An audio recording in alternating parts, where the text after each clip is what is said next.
السلام علیکم۔ الف سے چند نام: انابیہ، ادابیہ، انا، انم، انیلا، انامیہ اور اقرا۔ الف سے ایک قصہ۔ انامیہ: صبح اٹھی تو دیکھا کہ ماں کام پر جانے کی بجائے کچن میں اداس بیٹھی تھی۔ ماں، ایسے کیوں بیٹھی ہوئی ہو؟ انامیہ نے اپنی ماں سے پوچھا۔ ماں بولی، بیٹا، تمہارے ابو کی طبیعت بہت زیادہ خراب ہے۔ مجھے بھی میری مالکن نے کام سے نکال دیا ہے۔ اب کیا کریں؟ گھر میں تو پیسے نہیں ہیں۔ انامیہ بولی، ماں، تم فکر مت کرو، تم ابو کے پاس بیٹھو، میں ابھی بس تھوڑی ہی دیر میں آتی ہوں۔ کچھ دیر بعد انامیہ گھر آئی تو اس کے ساتھ ایک ڈاکٹر بھی تھا، جس نے اچھی طرح اس کے ابو کو چیک کیا اور میڈیسن لکھ کر دی اور کہا کہ بہت جلد اس کے والد انشاءاللہ تعالیٰ ٹھیک ہو جائیں گے۔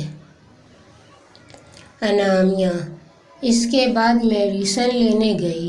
واپس آئی تو اس کے ساتھ پورے 1 مہینے سے بھی زیادہ کا راشن تھا۔ دوائی کے ساتھ فروٹ، دودھ اور بریڈ اور بہت کچھ تھا۔ انامیہ نے اپنے ماں باپ کے چہرے پر بہت زیادہ جب پریشانی اور حیرانی دیکھی تو اس نے کہا، ابو جان، آپ کو میرا پڑھنا اچھا نہیں لگتا تھا، مگر مجھے پڑھنے کا بہت شوق تھا، تو میں آپ لوگوں کے کام پر جانے کے بعد جلدی سے گھر کے سارے کام ختم کر کے، جو گھر کے سامنے ہی اسکول ٹیچر رہتی ہیں، ان کے مشورے اور ان سے ٹیوشن پڑھ کر میں نے گریجویشن کر لیا ہے اور صبح کی شفٹ میں ایک اسکول کی پرنسپل کے طور پر جاب کرتی ہوں۔ میری تنخواہ پورے 20,000 روپے ہے۔ میرے پاس ابھی تک بہت سے پیسے جمع ہیں۔ پیارے امی ابو، تعلیم حاصل کرنے میں کوئی بری بات نہیں ہے۔ تعلیم تو ہمیں شعور دیتی ہے اور اچھے برے کی پہچان کرنے میں ہماری مدد کرتی ہے۔ اسی تعلیم کی وجہ سے ہی آج ہم پر آئی مشکل ہمیں کوئی بھی بڑی مشکل نہیں لگی۔ بس آج سے آپ لوگ کام پر نہیں جائیں گے، بلکہ آپ لوگ میرے ساتھ ہی اسکول کے آفس میں بڑی شان سے بیٹھنا۔ ہم لوگ ابو اپنے آدھے گھر کو اسکول بنا لیں گے۔ میں پرنسپل بن کر بڑے سلیقے سے اسکول چلاؤں گی۔ یہ ساری باتیں سن کر انامیہ کے ماں باپ کی آنکھیں بھر آئیں۔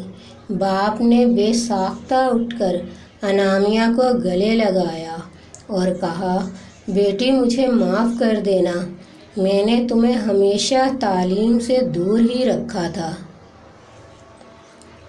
اور تینوں خوشی سے بھیگی آنکھوں کے ساتھ مسکرانے لگے۔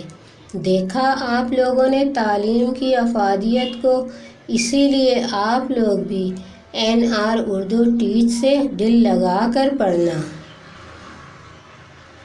آج کی اچھی بات بس یہی تھی آج کے سبق میں۔ اگر آپ لوگ سمجھ لیں تو مجھے دیں اجازت۔ اللہ حافظ۔